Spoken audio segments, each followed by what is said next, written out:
Good afternoon, everybody. Welcome back. Get ready to buckle up for what should be a very busy and last couple of weeks here this year as we wrap up what has been a historic and very consequential legislative year. Obviously, as we look at what we have to finish before the end of the year, it starts with a stack of nominees, which we will be processing. I filed on those last night, and there will be a significant number of people to fill out the President's administration. As you know, the Democrats have fought and blocked and obstructed and delayed along the way to try and prevent him from getting his team in place. In spite of all that, we will be ahead in terms of the pace of the last two administrations when it comes to the President filling out his administration. Secondly, obviously, is the Defense Authorization Bill. Senator Wicker, Chairman of the Armed Services Committee, has been working aggressively with the team on his members of the committee, the full Senate and the House of Representatives in trying to get to the finish line there. And they've got a lot of good work that's been done, a few issues outstanding, but I hope we'll be able to process that in the next couple of weeks as well. And I will tell you that, as you all know, one of the most important pieces of legislation that we do every year. And it fits in very consistently with the President's Peace Through Strength agenda. And then we got appropriations, and we're trying to get another appropriations package up on the floor. We processed 3 bills earlier this year, as you all know.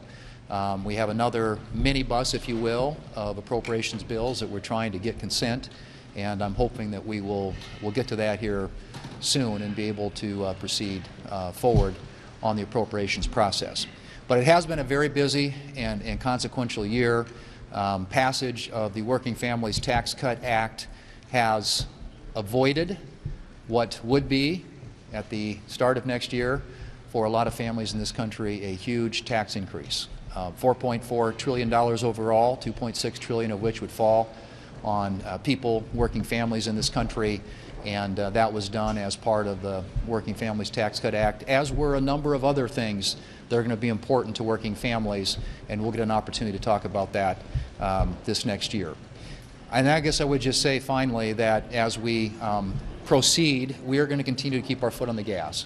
This Republican majority is committed to working on an agenda in partnership with the President Trump and the administration and his team that will make America stronger, safer, and more prosperous.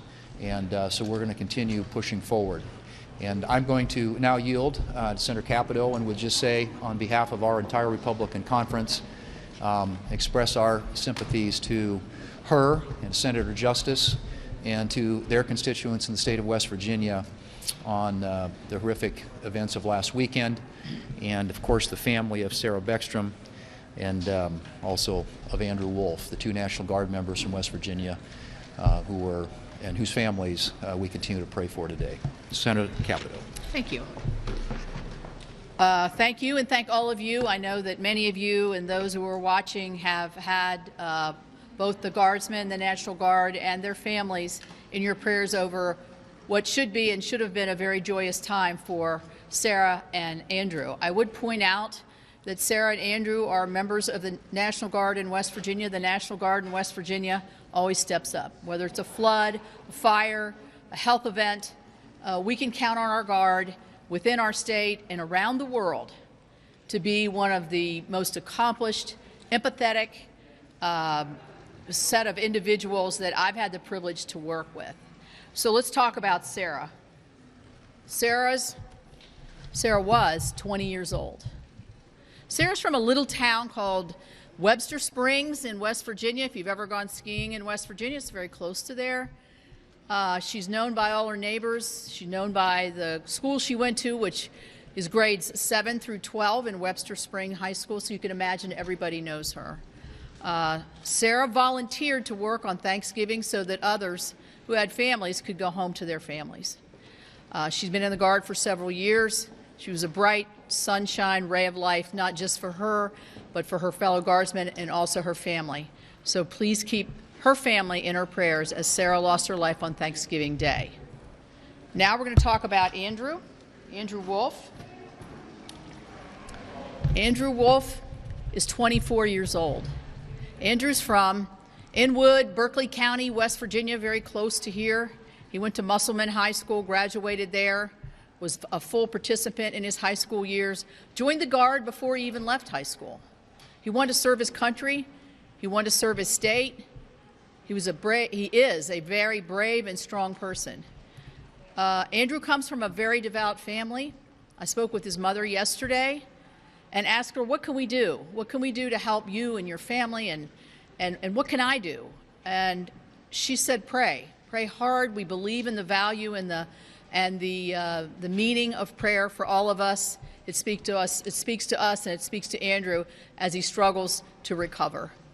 And so I think today, for us in West Virginia, it was pretty much of a sad holiday season, because we're a small state. We care about one another. We grieve for one another. And that's how we spent our holiday, as many of you did, I think, have joyous times with your families. So Senator Justice and I are going to put a resolution forward honoring these two individuals tomorrow. But I would ask all of you and the nation to realize that these were peacekeepers. They were doing their duty. They were ambushed in a very brutal and violent way on the streets of Washington, D.C., where they were tasked to make those streets safer and help to make their streets safer, which they were. So I just want to take this opportunity to pay tribute to them, to the National Guard family, to General Seward, has done a wonderful job as our Adjutant General, and to hope and pray for Andrew's recovery. Thank you. Thank you, Senator Capito. And let me just say that please express to the families our gratitude for their service on behalf of a grateful nation. Leader Thurber. Good afternoon. Thank you. Are we at war in the Caribbean? And if so, should the President declare war, and/or should Congress approve an authorization?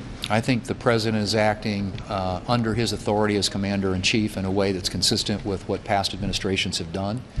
And clearly, a war has been waged by these drug cartels against the United States, and it has come at a great cost to American citizens. We've lost tens of thousands of lives in just the past year to these drug cartels. So I think the President's operating within his authorities. After hearing from Chairman Crapo, Chairman Cassidy today at lunch, do you think Republicans will be ready to coalesce behind some sort of health care plan or alternative by next week's vote on the ACA subsidies? We had a robust discussion on a subject that is of great interest, not only to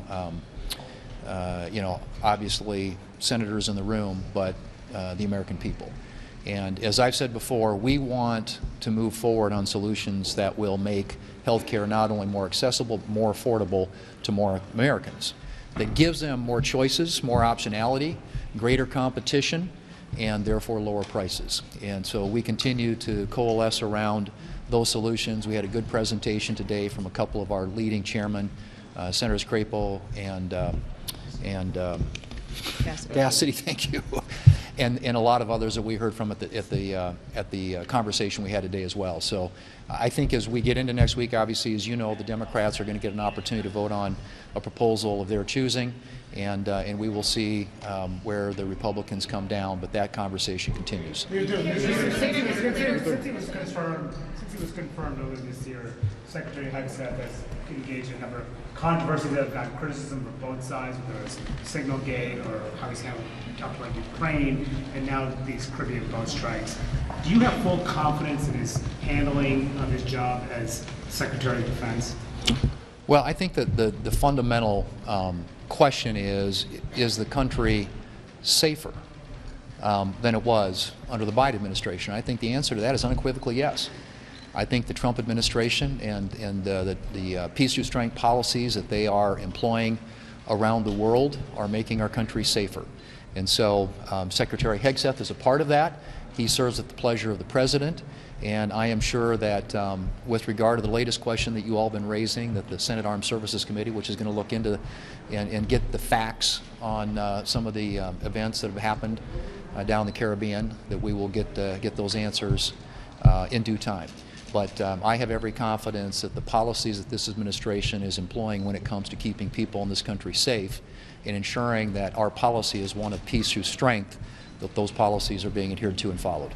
Is it your goal hold a vote on the Republican health care plan by the end of this year?